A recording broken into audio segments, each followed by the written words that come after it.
Hi friends, இன்றைக்கி நம்ம ஒரு ரசம் ரெசிபி தாங்க பார்க்க போகிறோம். அது மட்டும் இல்லாமல் அது கூட சைடிஷ்காக வந்து துவரம்பருப்பு துவையலும் செய்கிறது எப்படின்னு பார்க்க போகிறோம். வாங்க வீடியோக்குள்ளே போய் பார்க்கலாம்.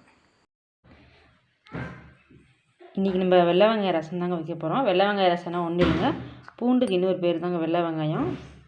அதாவது சளி காய்ச்சல் உடம்பு வலியாக இருக்கிறப்ப வந்து இந்த ரசம் வச்சு சாப்பிட்டோம்னா ஒரு நல்லாயிருக்கும். நம்மளுக்கு உடம்பு வலி சளி காய்ச்சல்லாம் சீக்கிரம் வந்து குணமாகும். சளி காய்ச்சலாக இருக்கும்போது பார்த்திங்கன்னா வாய் வந்து கசப்பாக இருக்குது, நம்மளுக்கு எதுவுமே சாப்பிட பிடிக்காது. அப்போ வந்து இந்த ரசம் வச்சு கொடுப்பாங்க எங்கள் வீட்டிலலாம். நம்ம நார்மலாக வைக்கிற ரசத்துக்கு இதுக்கு என்ன டிஃப்ரென்ஸ்னால், நம்ம வந்து தாளிப்போம், இது வந்து தாளிக்கிறதில்ல. அடுத்து வந்து இதுக்கு தக்காளி யூஸ் பண்ண போகிறதில்ல, கொத்தமல்லி கருவேப்பிலை யூஸ் பண்ண போகிறதில்லங்க, வர கொத்தமல்லி யூஸ் பண்ண போகிறதில்ல. இவ்வளோ தான் நமக்கு தேவையான பொருள். வாங்க இப்போ எப்படி செய்யணும்னு பார்க்கலாம்.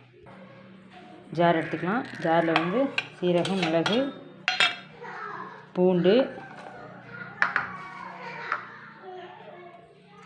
காய்ந்த மிளகாய், ஒரு 9 காஞ்ச மிளகாய் எடுத்து வச்சுருக்கிறேன்.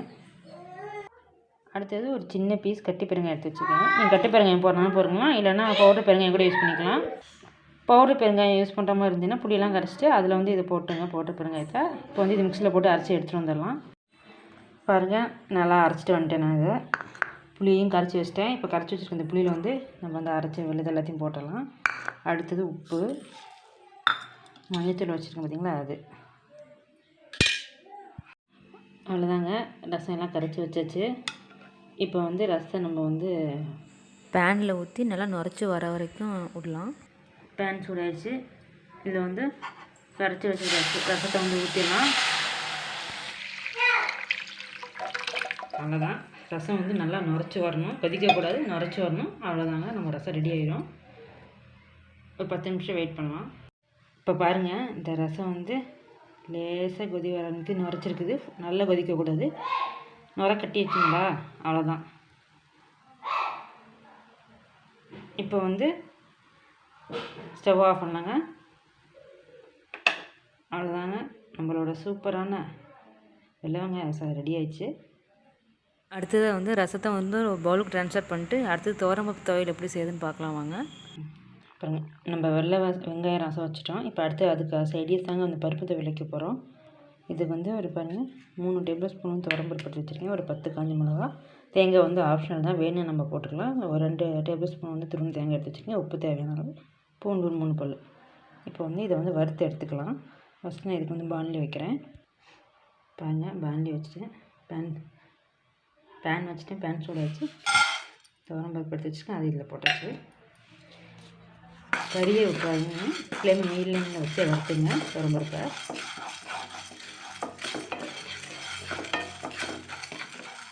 அந்த வெள்ளை ரசத்துக்கு வந்து இந்த பருப்பு துவையல் தான் காம்பினேஷன் வந்து நல்லாயிருக்கும். அது மட்டும் இல்லைங்க, தேங்காய் துவையலும் வந்து இந்த வெள்ளைங்க ரசத்துக்கு நல்லாயிருக்குங்க. ஆனால் தேங்காய் துவையல் எப்படி செய்யணும், தேங்காய், கடலைப்பருப்பு, காஞ்ச மிளகாய், பூண்டு, வெங்காயம் இதை போட்டு நல்லா மிக்சியில் கொஞ்சம் கெட்டியாக அரைச்சிக்கணும். பாருங்கள், பானில் போட்டு கிண்ட அப்படியே பருப்புலாம் கொஞ்சம் கொஞ்சமாக சுருங்க ஆரம்பிக்குது. பாருங்கள், பருப்பு நல்லா வறுத்துருச்சு. அதிலே வந்து காஞ்ச மிளகாய் வச்சுக்கலாம். 10 காஞ்ச மிளகாய் போடுறோம். மிளகாய் இதிலே போட்டு கொஞ்சம் ட்ரை ரோஸ்ட் பண்ணிக்கலாம். ரொம்ப நேரம் வறுக்க தேவையில்லைங்க, ஒரு 2 நிமிஷம் அதுக்கு தேவை. எதுக்காகனா நான் மிக்ஸி ஜாரில் போட்டும்போது அப்போ தான் நல்லா மசி மிளகாய் இருந்தால் திப்பியாக இருக்கும். நறுத்து போயிருந்ததுனால மிளகாய் சூடு ஏறினா போதும். ஏன்னா இப்போ நம்ம ஜாரில் போட்டு அரைக்க போகிறோம். அம்மி இருந்தால் நீங்கள் அம்மியில் கூட வச்சு அரைச்சிக்கோங்க. இந்த அம்மி இப்போ இல்லை, நான் மிக்ஸி ஜாரில் இருக்கிறேன். மிளகாய் நல்லா சூடு ஆயிடுச்சு. பருப்பும் பாருங்கள் நல்லா சுருங்கிடுச்சு. அதுதாங்க, எல்லாம் வறுப்பட்டாச்சு. இப்போ நம்ம ஸ்டவ் ஆஃப் பண்ணுறேன். இது ஆறட்டும். ஆறினதுக்கப்புறம் நம்ம மிக்ஸி ஜாரில் போட்டு அரைச்சி எடுத்துக்கலாம். அவ்வளோதாங்க, துவரம்பருப்பும் காஞ்ச மிளகாவும் ஆறிடுச்சு. இதை வந்து ரஃப்பாக ஒரு டைம் அரைச்சிட்டு வந்துடலாம் மிக்ஸியில், தண்ணி ஊற்றாமல். அவ்வளோதாங்க, பாருங்கள், அரைச்சிட்டு வந்துட்டேன்.